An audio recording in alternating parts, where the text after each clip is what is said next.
गुरुर्ब्रह्मा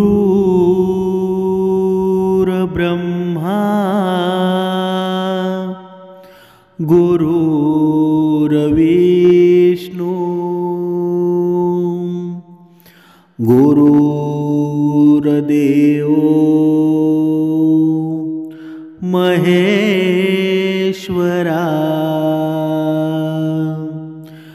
सद्गुरु साक्षात परब्रह्म तस्मै श्री सद्गुरुवे नमः। ओम श्री गुरुदत्तात्रेय श्रीपाद श्री वल्लभाय नमः। सद्गुरु चरणांना नतमस्तक होऊन आपण या शुभ्र सकाळमध्ये या निरूपणास सुरुवात करूया। श्री गुरुचरित्र हा ग्रंथ बघा, वेदांची मान्यता असलेला हा ग्रंथ आहे, पण परमेश्वर आणि भक्तामध्ये संवाद चालू आहे की हे परमेश्वरा, हा गुरुचरित्र ग्रंथ आहे, त्या ग्रंथाचा या भक्तासाठी उपयोग काय, याचा फायदा काय, तुम्ही मला सांगाल का? बघा, तेव्हा परमेश्वर या भक्ताला सांगत आहेत की हे भक्ता, हे सज्जना, बघ, या ग्रंथामध्ये 52 अध्याय आहेत बघा, कुठे कुठे 53 सुद्धा काही ग्रंथांमध्ये अध्याय आहेत, आणि ओवी संख्या 7491 इतकी आहे। पण बघा, पण हा भक्त मात्र या परमेश्वराला असे प्रश्न विचारत आहे की हे सर्व ठीक आहे, पण या गुरुचरित्राचा माझ्या जीवनामध्ये, माझ्या संसारामध्ये नक्की याचा काय उपयोग होऊ शकतो? बघा, असे प्रश्न हा भक्त परमेश्वराला विचारत आहे। हे सज्जना, या ग्रंथाचे तू पारायण केले ना, तर एखाद्या गंभीर संकटातून बघा बाहेर पडण्याचा मार्ग तुला सापडू शकतो। या ग्रंथाच्या वाचनाने कुठल्याही प्रकारचे आधी व्याधी आजार याच्या वाचनाने नष्ट होऊ शकतात। मनुष्याचे दुःख मुक्त होतो।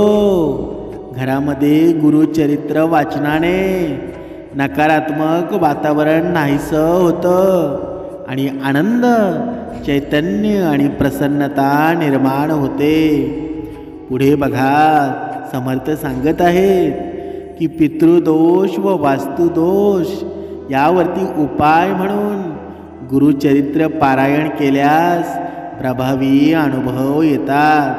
बघा, हे सज्जना, विशिष्ट समस्यावर, जसे की तुझे लग्न असू द्या, शिक्षण असू द्या, तुझे आरोग्य असू दे, यामध्ये येत असणाऱ्या अडचणींवर गुरुचरित्र वाचन केल्यास सकारात्मक अनुभव येतो। तुझ्या कुंडलीतील ग्रह, नक्षत्र, पितृदोष, प्रारब्ध, बघा, यावर गुरुचरित्र एक रामबाण उपाय आहे। मग अजून तुला काय पाहिजे बरं? बघा, या देहाला, या जीवाला, बघा, सद्गुरू सांगत आहेत की अजून तुला काय पाहिजे? यापेक्षा अजून काही जीवन वेगळं आहे का मानवाचं? बघा, म्हणून समर्थांनी सांगितलेलं आहे की हा मनुष्य एवढा हुशार प्राणी आहे ना, की कोणतीही गोष्ट करण्या अगोदर त्याच्यामध्ये स्वतःचा फायदा बघतो की त्याच्यामुळं माझ्या जीवनामध्ये आनंद निर्माण होईल का, मगच ती गोष्ट करतो।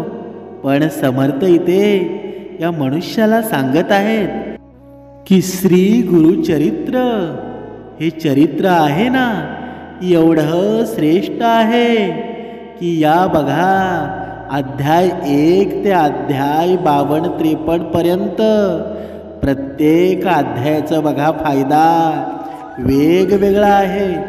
जसं तुला वाटेल तसं तू अध्याय वाचन कर. आणि ते फायदे काय आहेत तर बघा इथे परमेश्वरांनी या भक्ताला त्याचे फायदे सांगितलेले आहेत. श्री गुरुचरित्र अध्याय 1 ची फळश्रुती म्हणजे अध्याय 1 चा या मनुष्याच्या जीवनामध्ये फायदा काय होईल बघा. समर्थ पुढे सांगत आहेत की नित्य गुरुचिंतनाने संपूर्ण जीवन मंगलमय होतं. म्हणजेच काय म्हणजेच अध्याय 1 जर तुम्ही वाचन केला तर बघा नित्य गुरु चिंतन केलं, गुरुचं योग्य मार्गदर्शन घेतलं, गुरुचा प्रत्येक शब्द आपल्या अंतःकरणामध्ये उतरवून संपूर्ण जीवन तुमचं एवढं श्रेष्ठ होऊन जाईल, एवढं मंगलमय होऊन जाईल ना की तुमच्या जीवनामध्ये तुमच्या या अंतरात्म्यामध्ये बघा दूर विचार कधीही येणार नाही. पण आपलं नित्य काम गुरुचं बघा प्रत्येक शब्द आपल्या अंतःकरणामध्ये जेव्हा जाईल तेव्हाच ही फळश्रुती मिळणार आहे. पण हे कधी घडेल की जेव्हा अध्याय 1 आपण वाचन करू. हा फायदा प्रत्येक जीवाला मिळणार आहे. पुढे समर्थ सांगत आहे की श्री गुरुचरित्रातील अध्याय 2 चा फायदा काय बघा या अध्याय 2 मध्ये कलीबाधा असेल व सर्व रोग बाधा नाहीशी होतील. म्हणजेच काय म्हणजेच बघा कधी कधी या माणसाच्या जीवनामध्ये अशा बाधा निर्माण होतात ना की या बाधा डॉक्टर असून सुद्धा हॉस्पिटलमध्ये जाऊन सुद्धा नाहीशा मात्र होत नाही. म्हणजे ही अंधश्रद्धा आहे का तर नाही. श्री गुरुचरित्र म्हणजे या मानवाच्या जीवनाचा संकल्प आहे, या मानवाच्या जीवनाची स्वर्गप्राप्ती आहे. म्हणजेच काय म्हणजेच अध्याय 2 मध्ये या माणसाच्या या मनुष्याच्या अंतःकरणातील बघा ज्या शारीरिक व्याधी आहेत, रोगबाधा आहेत त्या नाहीशा होणार. पण त्यासाठी काय करावं लागेल की अध्याय नंबर 2 वाचन करावं लागेल. पुढे अध्याय नंबर 3 चा फायदा काय बघा गुरु कोपाचे शमन होते व व्रताची पूर्तता होते. म्हणजेच काय म्हणजेच अध्याय 3 जर तुम्ही वाचन केला तर तुमच्या जीवनामध्ये तुम्ही जो संकल्प केला आहे, तुम्ही तो व्रत केला आहे त्याची पूर्तता होण्यास मदत होते. श्री गुरुचरित्रातील अध्याय 4 हा जर वाचन केला तर याचा फायदा काय होईल तर बघा श्री छळणाचा दोष निघून जातो आणि स्वहिताचं रक्षण होतं. बघा या जीवनामध्ये आपण हे जीवन जगत असताना कधी कधी आपल्यावर असे प्रसंग निर्माण होतात. बघा कधी कधी आपली चुकी नसताना सुद्धा बघा दोष लागतो. बघा स्वतःचं बघा रक्षण आपण स्वतः करता येत नाही. म्हणून समर्थ सांगत आहेत की हा 4था अध्याय आहे ना याच्यामुळं बघा आजच्या या युगामध्ये बघा बलात्काराचे प्रमाण एवढं वाढलेलं आहे. बघा स्त्री छळाचा एवढा दोष निर्माण झालेला आहे तर तो सांगता येत नाही. म्हणून कधी कुणावर हा स्त्री छळाचा दोष लागेल सांगता येईल का तर नाही. तर या गोष्टीपासून स्वतःचे रक्षण करण्यासाठी आणि हे मन आपलं एकचित्त करण्यासाठी अध्याय 4 या मनुष्याच्या जीवनामध्ये खूप महत्त्वाचा आहे. बघा पुढे अध्याय 5 या मनुष्याच्या जीवनामध्ये फायदा काय आहे? बघा, शारीरिक व्यंगे नष्ट होतात आणि ज्ञानाची प्राप्ती होते. बघा, आपल्या शरीरामध्ये रोग काही कमी आहेत का? शारीरिक बघा, कधी कधी कुणाचा हात मोडलेला असतो, कधी कधी कुणाचा पाय डोळा झालेला असतो. म्हणजेच काय? म्हणजेच या सर्व गोष्टींचं निराकरण आणि ज्ञानाची प्राप्ती होण्याचं माध्यम काय आहे? तर अध्याय 5. बघा, या सर्व हे थोडक्यामध्ये या भक्ताला समजावं म्हणून प्रत्येक अध्यायाचं आपण आकलन करत आहोत. कारण हे सविस्तर जर पाहायला गेलं तर एक एक अध्यायामध्ये 2-2 तास जातील, तर ह्या अध्यायाची समाप्ती मात्र होणार नाही. पण या आजच्या या कलियुगामध्ये प्रत्येक सज्जनाला या पूर्ण अध्यायांचं थोडक्यात महत्त्व कळावं म्हणून हे निरूपण आहे, प्रत्येकानं समजून घ्यावं. पुढे आपण पाहूया अध्याय नंबर 6. या गुरुचरित्रातील अध्याय नंबर 6चा बघा. यामुळं दैवी कोप दूर होतात आणि विद्या प्राप्ती होते. दैवी कोप म्हणजे काय? तर बघा, कधी कधी या मनुष्याच्या जीवनामध्ये बघा, माणूस एवढा आजारी पडतो, एवढा दुःखी होतो, दैवी कोप असतात. बघा, पूर्वीच्या काळामध्ये असे बघा काही साधू होते की बघा दैवी साधू होते. त्यांनी शाप दिला की माणसाला तो लागू पडत असत. अशा पद्धतीचे आपले पिढ्यानपिढ्या चालणारे कोप असतात. पण ते मनुष्याला आताच्या या कलियुगामध्ये अंधश्रद्धा वाटतात. आणि हे कोप जर तुम्हाला दूर करायचे असतील तर ते दूर होऊन जातात आणि विद्याप्राप्ती होते. म्हणजेच काय? हा अध्याय नंबर 6 हा मनुष्याला काय सांगत आहे की मनुष्याच्या जीवनामध्ये कधी कधी धनलाभ होत नाही. आपलं कार्य जरी व्यवस्थित असेल, आपलं कर्तव्य जरी व्यवस्थित असेल, तरी सुद्धा अडचणी निर्माण होतात. आणि या अडचणी का निर्माण होतात याचं कधीच माणसाला बघा थांग पत्ता लागत नाही. आणि याचा थांग पत्ता लावण्यासाठी आणि आपलं जीवन यशस्वी करण्यासाठी हा अध्याय नंबर 6 मनुष्याच्या जीवनामध्ये फार महत्त्वाचा आहे. अध्याय नंबर 7चा या मनुष्याला काय फायदा आहे? बघा, पंचमहापादी बघा, सर्व पातके नाहीशी होतात. म्हणजे हे जग बनलेलं आहे ना पंचमहाभूतांनी. ही पंचमहाभूतं असतात ना, यांच्यामध्ये बघा ही सर्व पातके असतात. या अध्याय नंबर 7 आणि पूर्ण नाहीशी होऊन जातात. बघा, पुढे अध्याय नंबर 8चा काय उपयोग होतो बरं? फायदा तरी काय? बघा, बुद्धिमाद्य नाहीसे होतात, विवाह कार्य सुलभ होतं. बघा, या कलियुगामध्ये हा 8वा अध्याय आहे ना.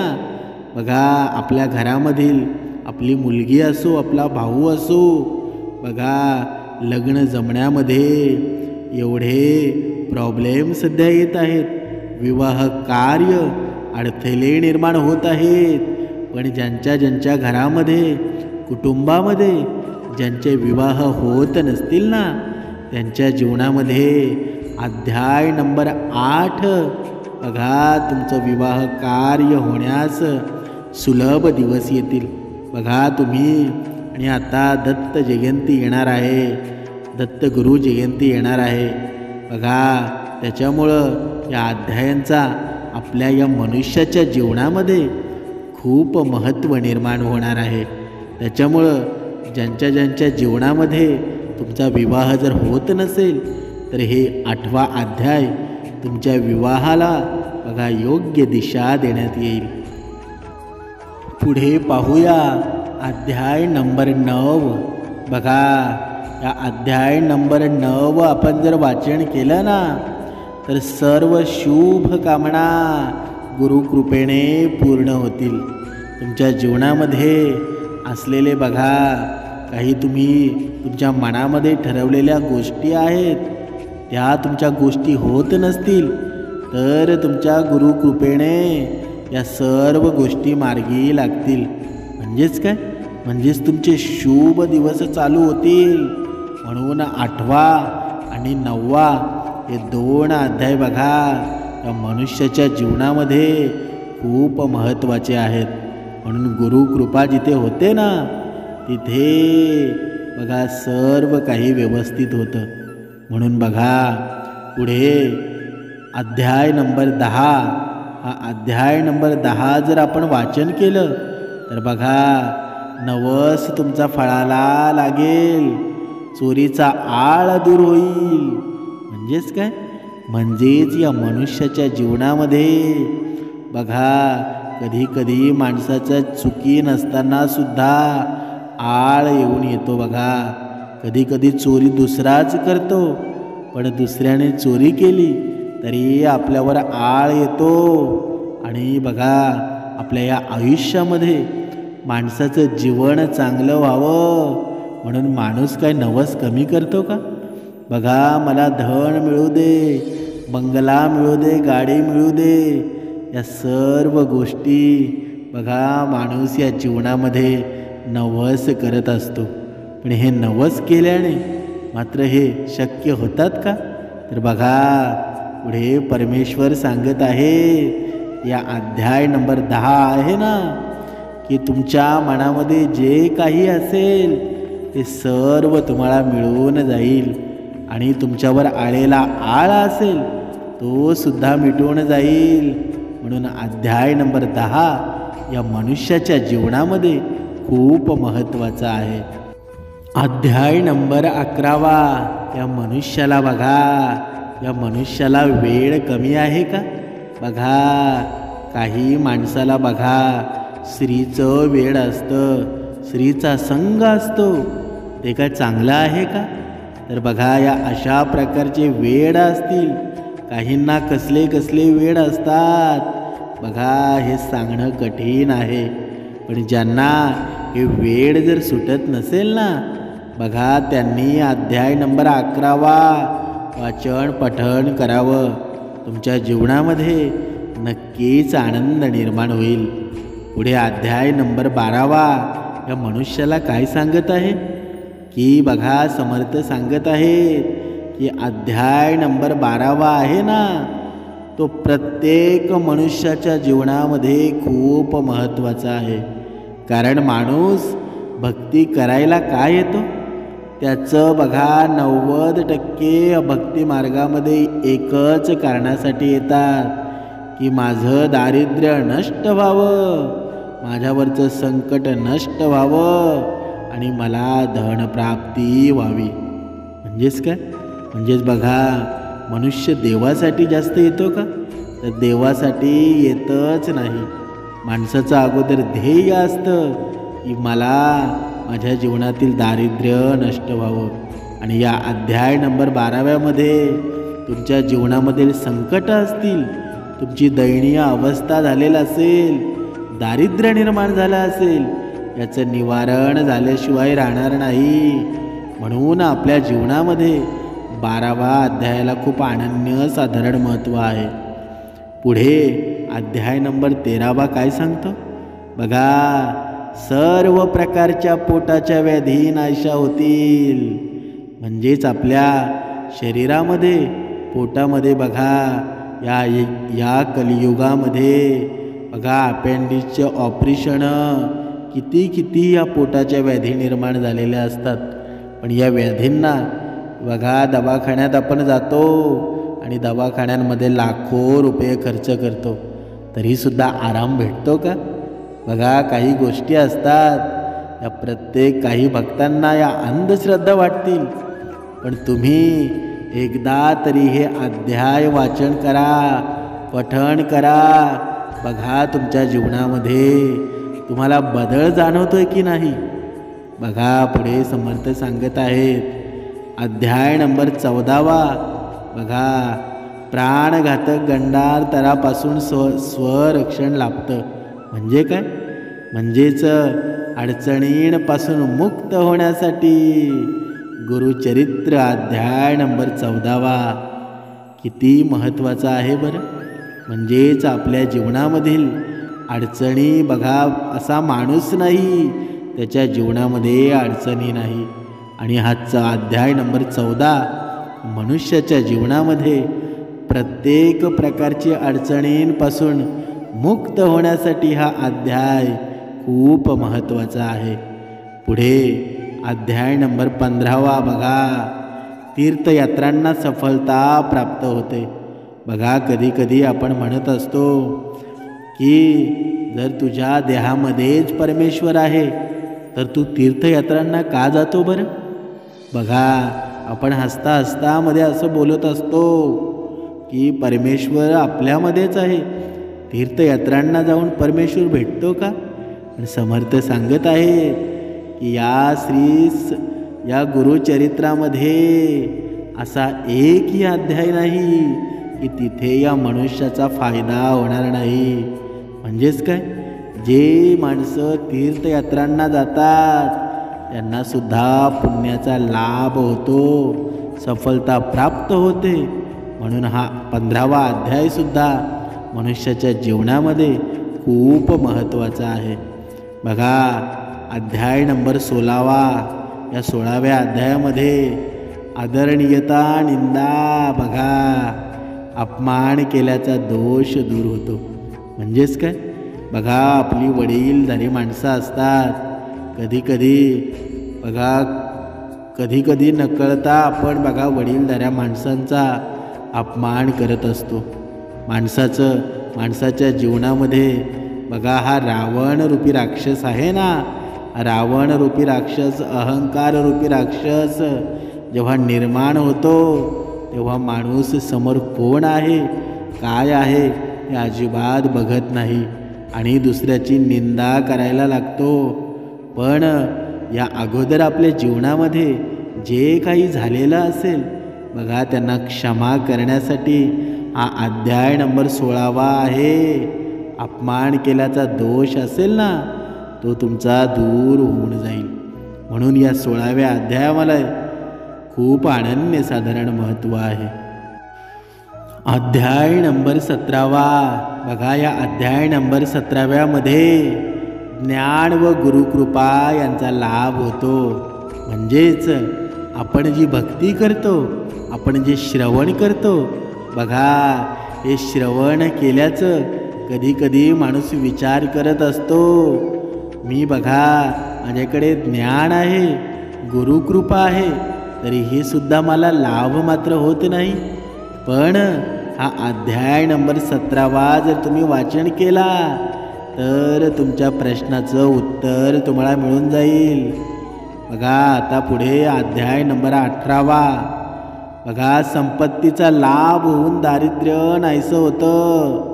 म्हणजे तुमच्या जीवनामध्ये जर धनाचा साठा कमी आहे, धन प्राप्ती होत नाही, बघा, भरपूर मेहनत करून सुद्धा तुमच्या जीवनामध्ये दारिद्र्यच आहे, तर या 18व्या अध्यायामध्ये हा जर तुम्ही पठण केला, वाचन केला, तर तुम्हाला संपत्तीचा लाभ होऊन तुमच्यामधील दारिद्र्य नाहीसं होऊन जाईल.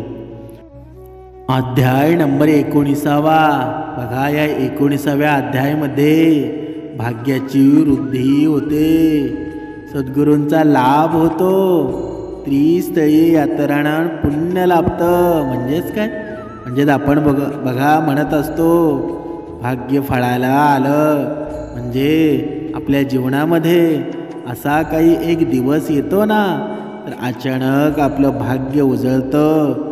कधी कधी बघा पुत्रप्राप्ती होते, आपल्या मनाची इच्छा पूर्ण होते, कधी कधी धन प्राप्ती होते. अशा गोष्टी जर तुम्हाला करायच्या असतील तर बघा अध्याय नंबर 19चं वाचन करणं महत्त्वाचं आहे. पुढे अध्याय नंबर 20 बघा, गुरुस्मरण करुणी मणी, पूजा करीवो गुरुचरणी, तुझे पाप होईल धुणी, ब्रह्मासंबंध पहिरेल. म्हणजेच काय, म्हणजे गुरु स्मरण जर तुम्ही केलं ना, तर तुमच्या जीवनामधलं सर्व पाप धुळीस मिळून जाईल.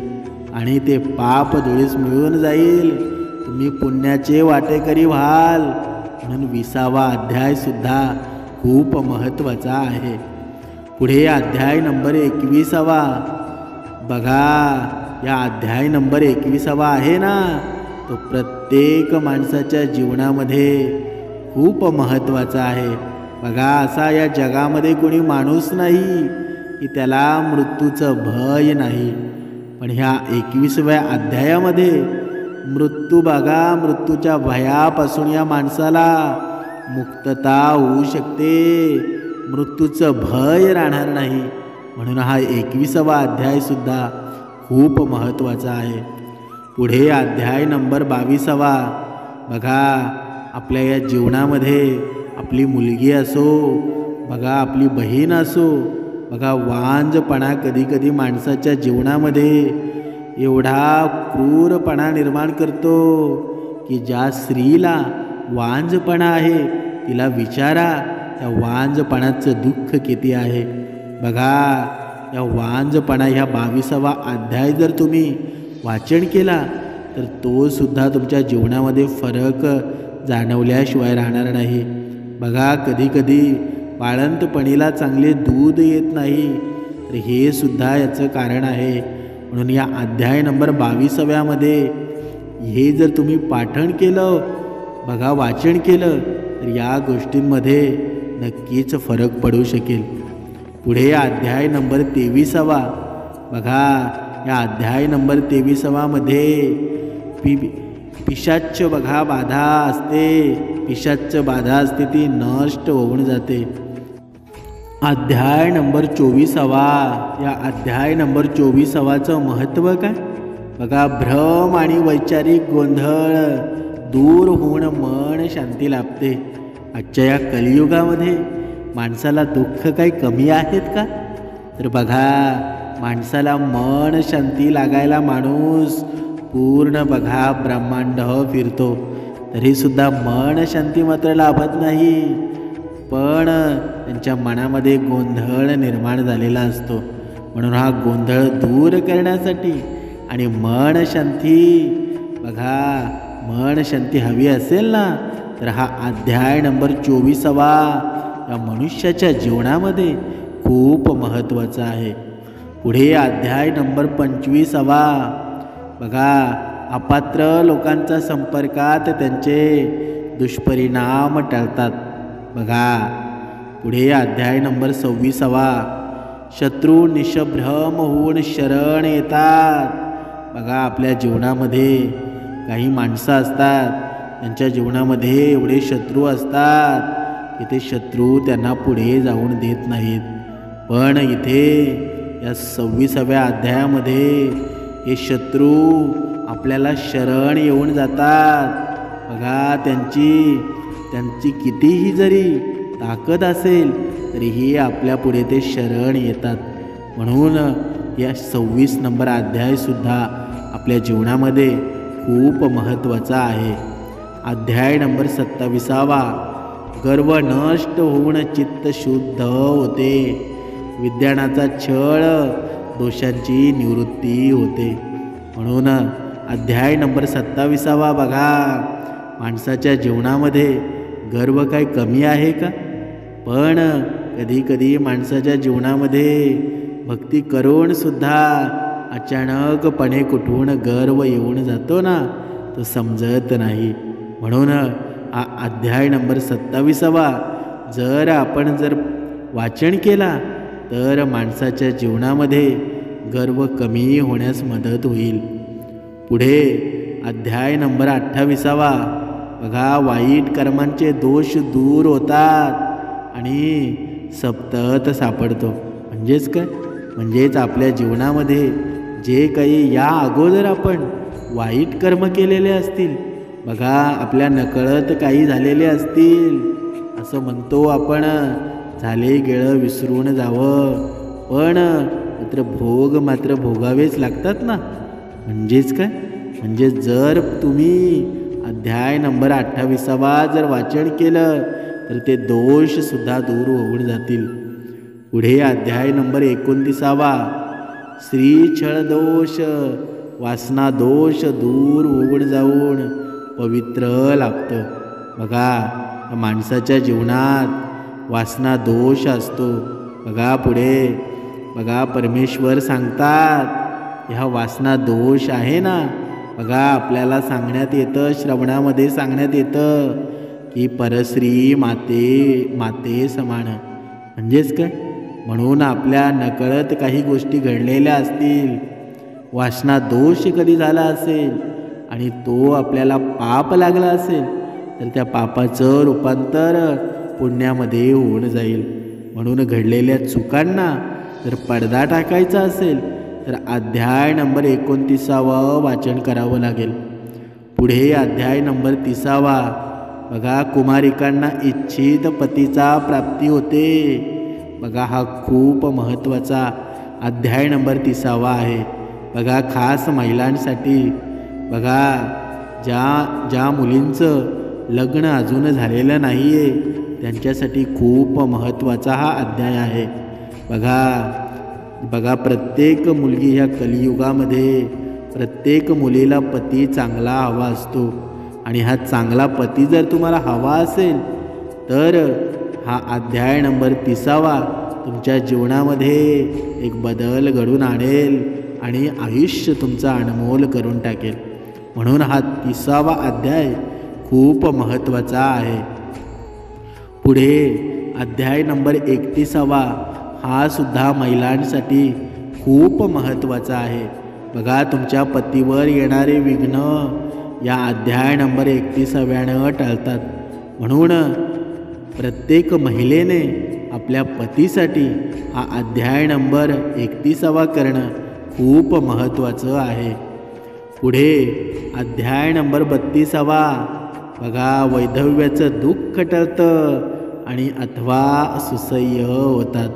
बघा पुढे अध्याय नंबर 33 वचनभंग आणि व्याभिचार दोष दूर होऊन सद्गती लाभते. बघा पुढे अध्याय नंबर 34 या अध्याय नंबर 34 प्राण संकटाचं निवारण होऊन आयुष्यामध्ये वृद्धी होते. पुढे अध्याय नंबर 35 बघा हरवलेले नष्ट झालेले पुन्हा प्राप्त होतं आणि तुटलेले संबंध जुळतात. बघा या अध्याय नंबर 35 यामध्ये पण खूप महत्त्वाचं आहे.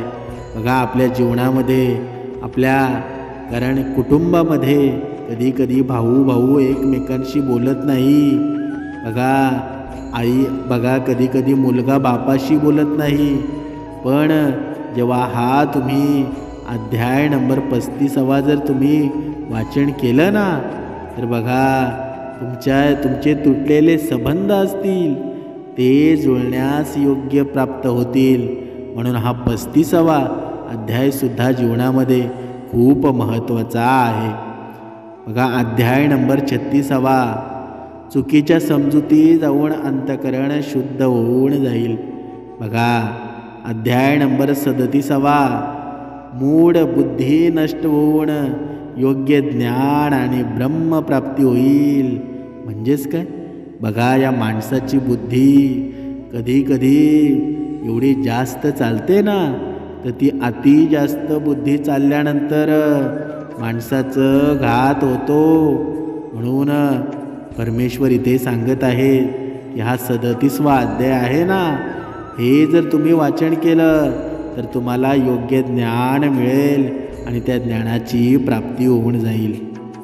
पुढे अध्याय नंबर 38 बघा निंदा करणारे शरण येतील आणि अन्नपूर्ण नित्य प्रसन्न राहतील.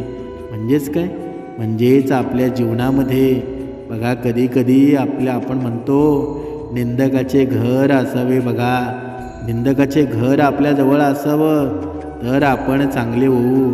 पण कधी निंदा करणारे सुद्धा आपलं चांगलंपणा पाहून आपल्या शरण येतात. त्यासाठी हा अध्याय नंबर 38 खूप महत्त्वाचा आहे. बघा पुढे अध्याय नंबर 39वा.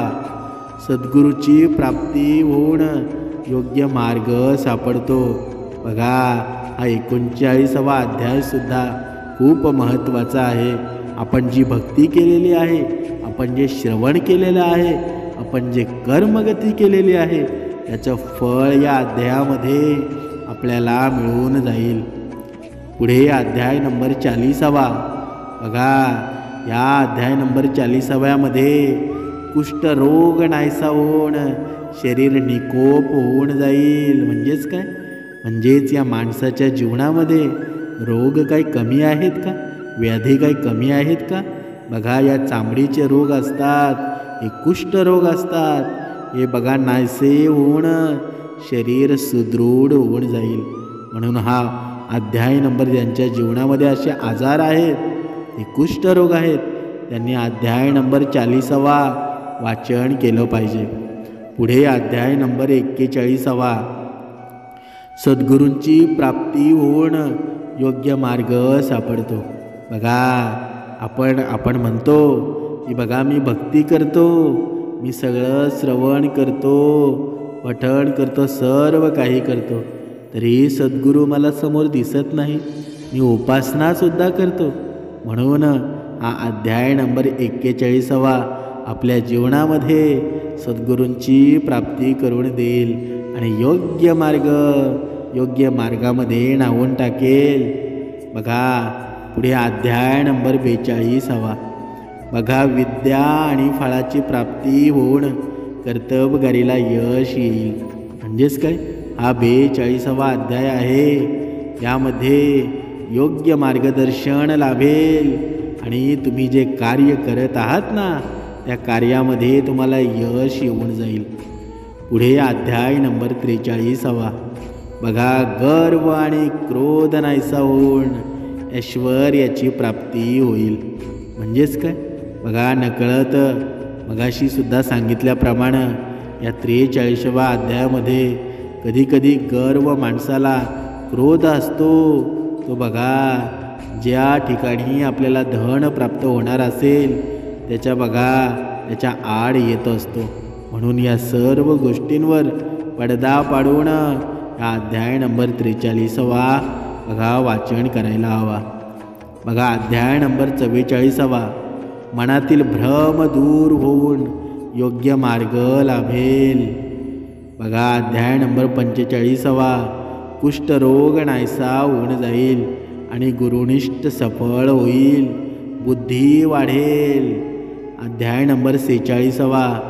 ची बघा चिंता स्थिरता लाभते, ज्ञानाची प्राप्ती होऊन जाईल. अध्याय नंबर 47वा. पक्षपाताचा दोष नाहीसा होऊन समत्व बुद्धी प्राप्त होईल. बघा अध्याय नंबर 48वा. गुरुनिष्ठास विपुल समृद्धी प्राप्त होते आणि विघ्ने टळून जातात. आपल्या जीवनामध्ये कधीकधी अशी विघ्ने निर्माण होतात ना, की बघा आपल्याला अचानकपणे माहीतसुद्धा होत नाही आणि सर्व जीवन बघा मेटाकुटीस येऊन जातं. म्हणून 48वा अध्यायसुद्धा खूप महत्त्वाचा आहे. बघा अध्याय नंबर 49वा. तीर्थक्षेत्राबद्दल आदर वाढतो आणि सर्व पापांचे समान होते. बघा पुढे अध्याय नंबर 50वा. ग्रंथीरोग त्वचारोग नष्ट होऊन शरीर सुख लाभून जाईल. बघा पुढे अध्याय नंबर 51. सुख समृद्धी अंती मोक्ष प्राप्ती होते. बघा सुख समृद्धी आपल्या जीवनामध्ये येऊन जाईल आणि बघा सर्वात शेवटी मोक्षाची प्राप्ती झाल्याशिवाय राहणार नाही. म्हणून हा 51वा अध्याय या मनुष्याच्या जीवनामध्ये सर्वात महत्त्वाचा अध्याय आहे. आणि अध्याय नंबर 52वा. बघा हा शेवटचा अध्याय. कधीकधी काही श्लोकांमध्ये 53सुद्धा, ग्रंथांमध्ये 53सुद्धा अध्याय आहेत, पण हा बघा 52वा अध्याय. श्रद्धेला चांगली फळे येतात व संपूर्ण ग्रंथ वाचनाचे फळ या 52व्या अध्यायामध्ये मिळते. म्हणजेच आपण 1 ते 52 पर्यंत आत्तापर्यंत अध्यायांचं जर आपण पारायण केलं तर या पारायणाचं फळ या 52व्या अध्यायामध्ये तुम्ही जे मनात जे श्रद्धा निर्माण झाली असेल त्याचं फळ तुम्हाला मिळेल. म्हणून प्रत्येक जीवाने श्री गुरुचरित्र यांचं पारायण करणं खूप महत्त्वाचं आहे. कारण या कलियुगामध्ये या मानवाला, या देहाला या यातना कमी आहेत का? तुझ्याकडे धन आहे तरीसुद्धा तुझ्या मनाला शांतता आहे का? बघा, म्हणून जर तुमच्या जीवनामध्ये जर तुमचे प्रश्न जर सुटत नसतील, जर तुमचे काही प्रश्न असतील तर बघा त्याचा तुम्हाला बघा फायदा नक्कीच होईल. म्हणून श्रद्धेने, विश्वासाने हे पारायण बघा. आता दत्त गुरु जयंती येणार आहे आणि त्या अगोदर 7 दिवसापासून हे पारायण सुरू करा. आणि हे जर पारायण तुम्ही बघा रोज तुमच्या आयुष्यभर जर केलं ना तर तुम्हाला साक्षात जेव्हा तुम्ही डोळे बंद कराल तेव्हा तुम्हाला साक्षात दत्त गुरु माऊलींचं दर्शन झाल्याशिवाय राहणार नाही, साक्षात्कार झाल्याशिवाय राहणार नाही. एकदा जीवनामध्ये हे पारायण कराच. हे 52 अध्याय आहेत ना, हे या मानवाच्या जीवनाचं सार आहे. तुम्हाला जे काही पाहिजे नाही ते भेटेल.